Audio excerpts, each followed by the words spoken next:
testing the ECT button in the Toyota Tacoma with and without the Sprint booster.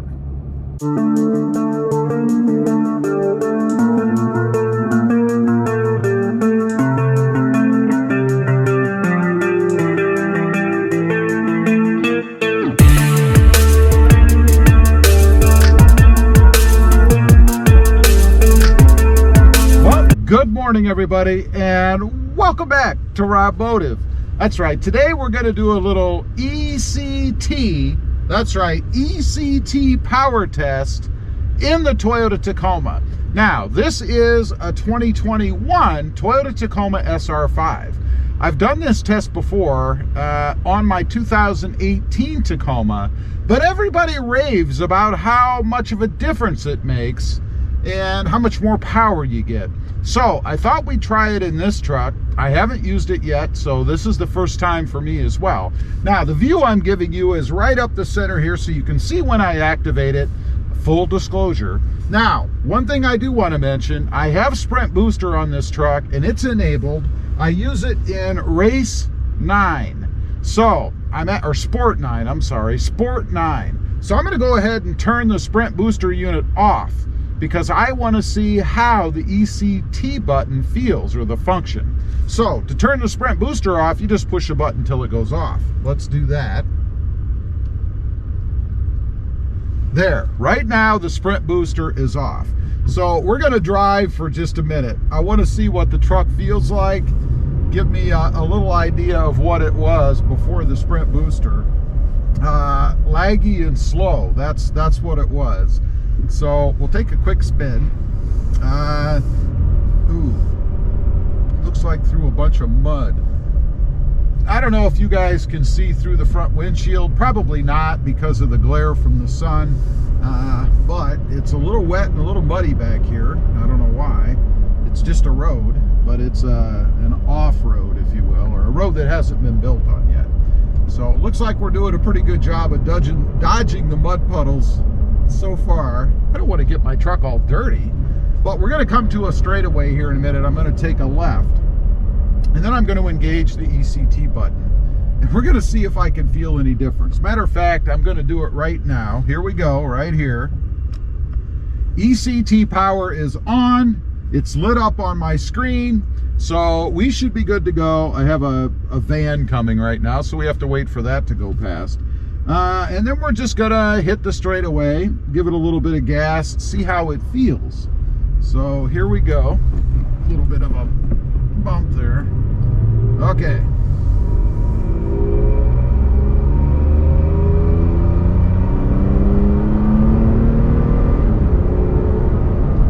It's not too bad, it's not horrible, but I think that's just the way the truck normally is when you give it a little bit of gas.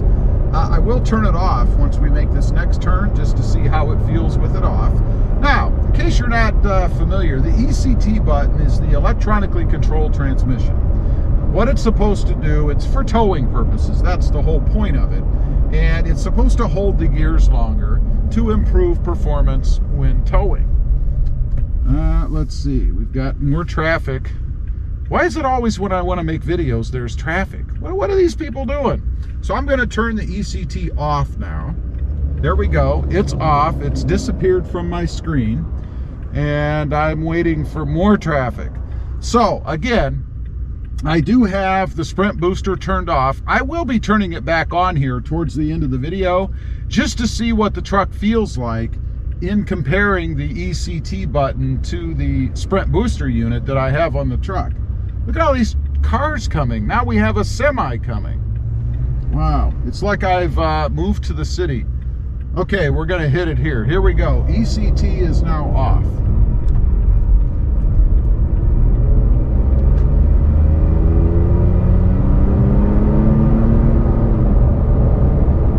I don't really feel a huge difference.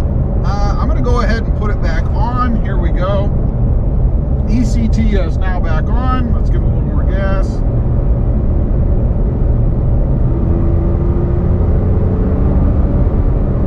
You know, I don't know what people are talking about when they say that there's this profound difference by activating the ECT button. I am not seeing it. I don't different to me. Much the same as how it was in my 2018 that I did the same test in. And undoubtedly, it's the same system. I mean, Toyota hasn't updated anything. You may be wondering, what was it like in my 2020? Well, I didn't have it in my 2020 because that was a manual transmission. So there was no ECT because of the manual. All right, I'm going to go ahead and turn it off again here. And by the way, I don't feel anything happening in the truck. When I do that, I don't feel the truck changing in any way. So it's not like there was a sudden burst of power or anything like that. It's just simply off. So right now we're cruising 58 miles an hour. ECT is off. I feel nothing. I'm going to give it one more hit, and just to see if maybe I'm missing something. Let's go ahead and do that.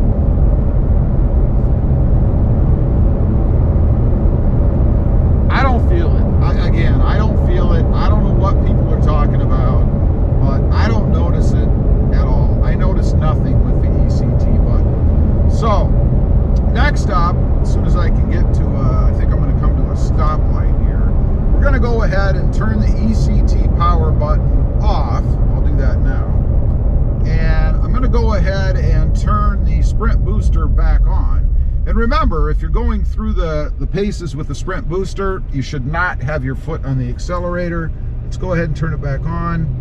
Right now, we're on Sport 9. So sprint booster is active on Sport 9. As soon as this light turns green and we can go, going to do a little bit of a test. We'll see what it feels like. And then I am going to test it with the ECT power button activated as well. So we'll see what that feels like. Okay, here we go.